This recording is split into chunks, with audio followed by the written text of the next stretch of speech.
there is no evidence that the planetary system could have come about by mechanical means. However, the more that scientists began to look at the amazing universe that they inhabited, they began to realize that there were certain factors that were simply very, very fine-tuned for the existence of man, of molecules, of organic life.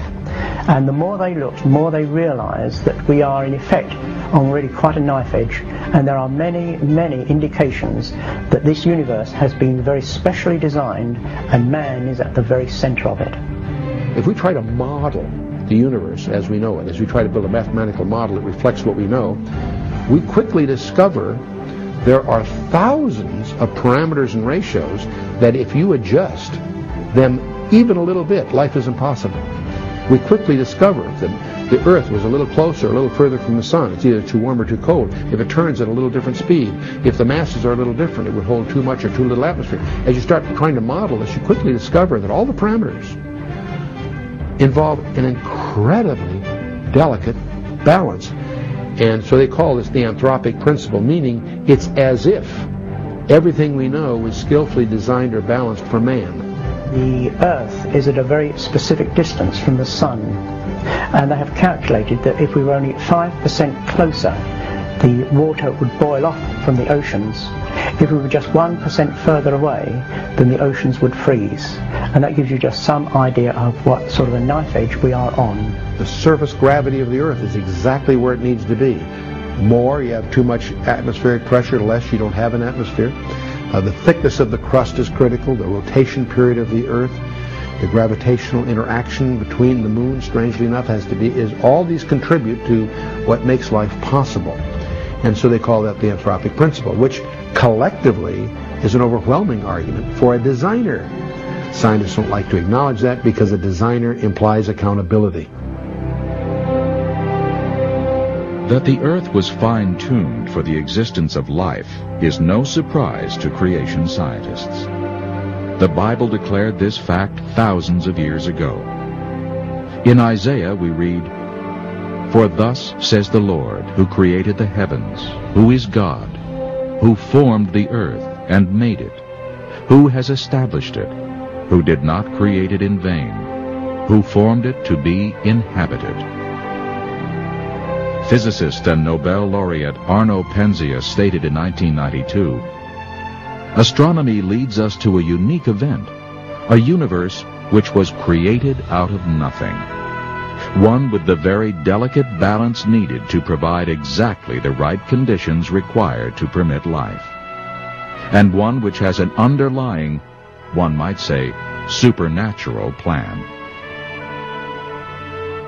Astronomer George Greenstein stated in his book, The Symbiotic Universe, "As we survey all the evidence, the thought insistently arises that some supernatural agency must be involved. Is it possible that suddenly, without intending to, we have stumbled upon scientific proof of the existence of a supreme being? Was it God who stepped in and so providentially crafted the cosmos for our benefit?" The more we study the cosmos, the more the psalmist words ring true. The heavens declare the glory of God, and the firmament shows his handiwork. Day unto day utters speech, and night unto night reveals knowledge. There is no speech nor language where their voice is not heard.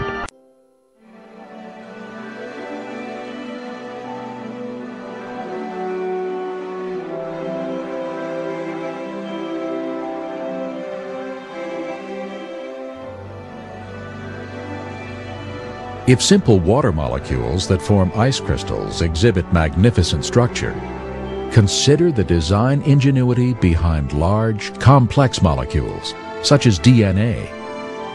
DNA contains the blueprint for all life, and is by far the densest information storage mechanism known in the universe.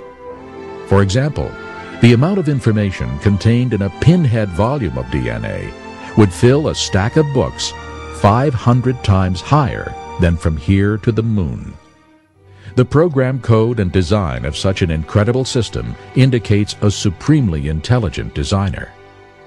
The evidence to me that just cries out that there's a God is the study of DNA. DNA is a very powerful, massive information storage system. In fact, DNA that makes up our genes actually is like books of information that's read by a language system. It's absolutely phenomenal. And scientists know today that languages, a code, only come from an intelligence, and information only comes from information. Nobody's ever seen matter by itself give rise to a code. Nobody's ever seen matter by itself give rise to information. And as you look at DNA, it actually cries out, in the beginning, God created the universe. We all begin as a single cell the size of a period at the end of a sentence.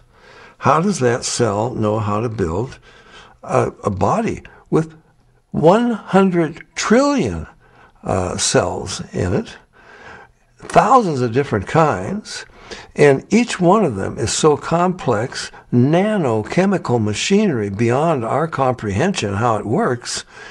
And encoded is the instruction manual. It's the manufacturer's manual how to build and operate every part of this incredible body made up of 100 trillion cells. Furthermore, DNA is a three-dimensional molecule that is self-replicating. Each molecule is able to make an identical copy quickly and efficiently. The Lord has even programmed DNA to detect and correct replication errors. These sophisticated capabilities far exceed man's means. God has created the DNA molecule in such a way that it is self-correcting. There are special proteins called enzymes that go up and down the DNA molecule looking for and making repairs on a minute-by-minute, second-by-second basis.